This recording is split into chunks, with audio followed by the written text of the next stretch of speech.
So next is another bag. Siyempre, hindi na naman atin to. Yan. Pouch. Nakalagay pouch. Leather bag siya. Ganda naman. So, start ulit tayong ating soft bristle na toothbrush. Unahin natin malapit dun sa loob. Kita nga itong gagad na yung kaibahan. Tumingkad kagad siya. Pero soft bristle, hindi siya nakaka-apekto sa hardware. Unahin natin mga beauty.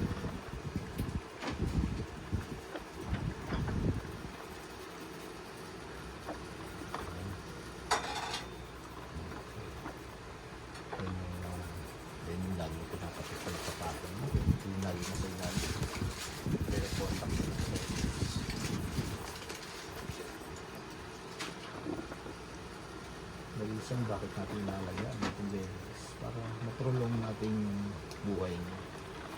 Kasi yung leather habang tumatagal dahil sa environment, isang klima natin paiba-iba nangyayari, sumasabay din siya sa klima.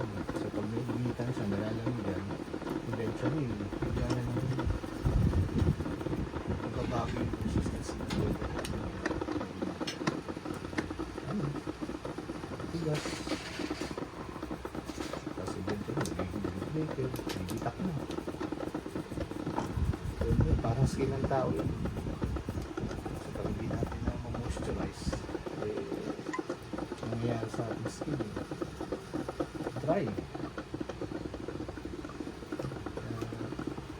Sometimes, ang dami tayo na-moisturize. Nakita natin.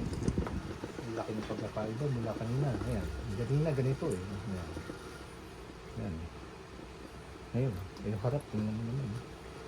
Saka lumambot, lalong lumambot. Malambot na siya. Mas malambot pa ngayon. Pwede na continuous application yung tayo.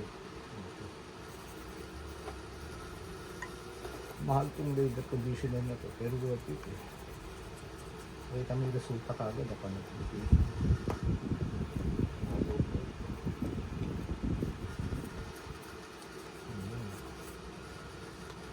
Walang may iwan. Yan nga pala itong strap. So dito sa loob, mga po yung nakalagay dito. Hindi na natin pakikialaman yan kasi labas tayo dyan. So hindi natin makuha yung mga stickers para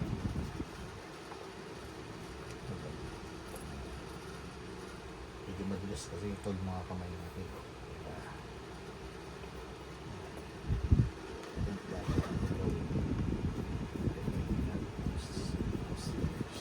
So sa zipper pinakakita niya, may leather din eh.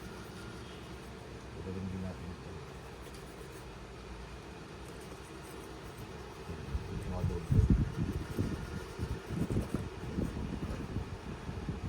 Talagyan na natin siya. Pasok nga natin yung mga dito.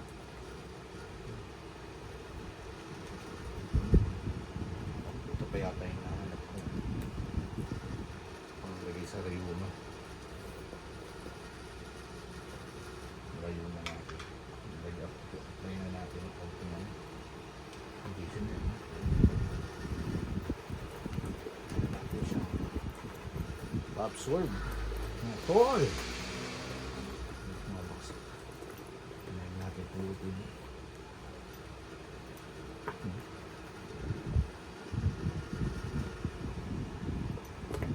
Sa una, parang crazy yung feeling. Pero later, pina-absorb ng leather yung moisture. Moisturize.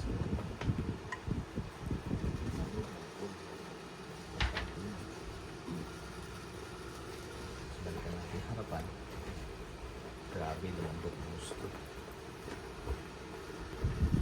Antayin natin sa lahat ng matitigas dyan na kayang palambutin ito. Huwag lang natin ilagay doon sa ibang matigas na hindi natin gusto lumambot. No? Yan. I think okay na siya. Okay na to.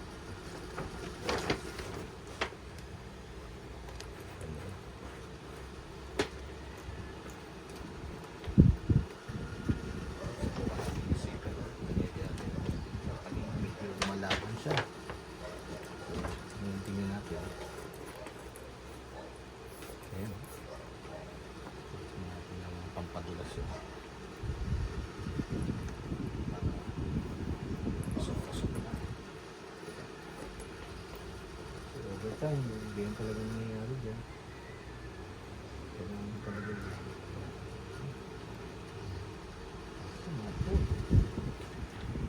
Ating leather na coach bag.